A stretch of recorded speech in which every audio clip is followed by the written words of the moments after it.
વડનગર તાલુકા અને શહેર કોંગ્રેસ સમિતિ દ્વારા જન આક્રોશ રેલી સુંઢિયા ખાતે ભવ્ય સ્વાગત કરવામાં આવ્યું. પ્રદેશ કોંગ્રેસ સમિતિના પ્રમુખ અમિતભાઈ ચાવડા અને ગુજરાત સરકાર વિરુદ્ધ પક્ષના નેતા તુષારભાઈ ચૌધરીને પ્રભારી સુહાની મેડમ હાજર રહ્યા. ધારાસભ્ય જિગ્નેશ મેવાણી સહિત મહેસાણા જિલ્લા કોંગ્રેસ પ્રમુખ બળદેવજી ઠાકોર અને જિલ્લા પ્રભારી દિનેશભાઈ ગઢવી સહિતના આગેવાનો ઉપસ્થિત રહ્યા. મહેસાણા જિલ્લા કોંગ્રેસ અગ્રણી રામજીભાઈ ઠાકોર, અમરસિંહ ડાભી, ચુનાજી ઠાકોર, અગ્રણી મહેન્દ્રસિંહ ઠાકોર, રમેશજી ઠાકોર સિપોર, વડનગર નગરસેવક હપુજી ઠાકોર, જગદીશભાઈ શ્રીમાણી અને સ્થાનિક આગેવાનો ઉપસ્થિત રહ્યા. વડનગર તાલુકા કોંગ્રેસ પ્રમુખ ડૉક્ટર જયસિંહ ઠાકોર, કોંગ્રેસ પ્રમુખ સહિત પથુજી ઠાકોર અને આગેવાનોએ સુંદર વ્યવસ્થા કરી. જિલ્લા કોંગ્રેસ પ્રમુખ બળદેવજી ઠાકોરે ભાજપને આડેહાથ લીધીને પ્રવચનો આપ્યા.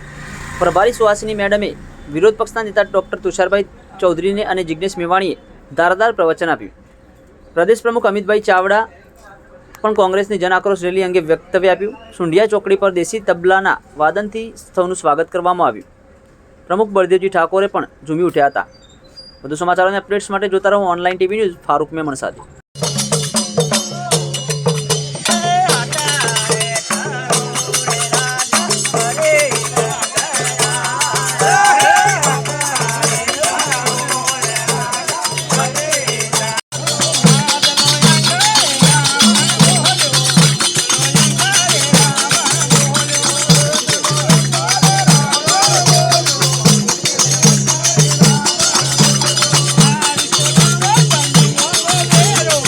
ઉમાય એના માટે આપણું યુવા ધન ગોજાના રમાડે ન ચડે એના આક્રોશ માટે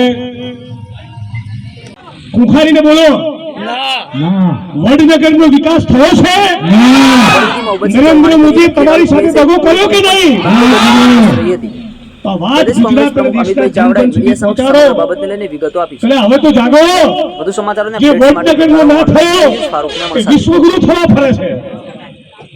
વાત સાચી કે ખોટી? એટલે લાંબુ નથી કેતો.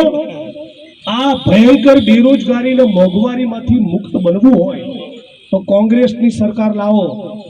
બાજુમાં પડોશમાં રાજસ્થાનમાં અમારી સરકાર બની 500 રૂપિયામાં ગેસનો સિલિન્ડર આપેલો. 25 લાખ સુધીનો મેડિકલ વીમો ફ્રી કરીશું નહીં, કરીને બતાવો તો. મતલબ કે આ ભાઈ હાજા માદા થાય અને કોઈ પણ સરકારી પ્રાઇવેટ હોસ્પિટલમાં જાય 25 લાખનું બિલ આવે ત્યાં સુધી એક પાઈ આમણે ચૂકવવાની નહીં.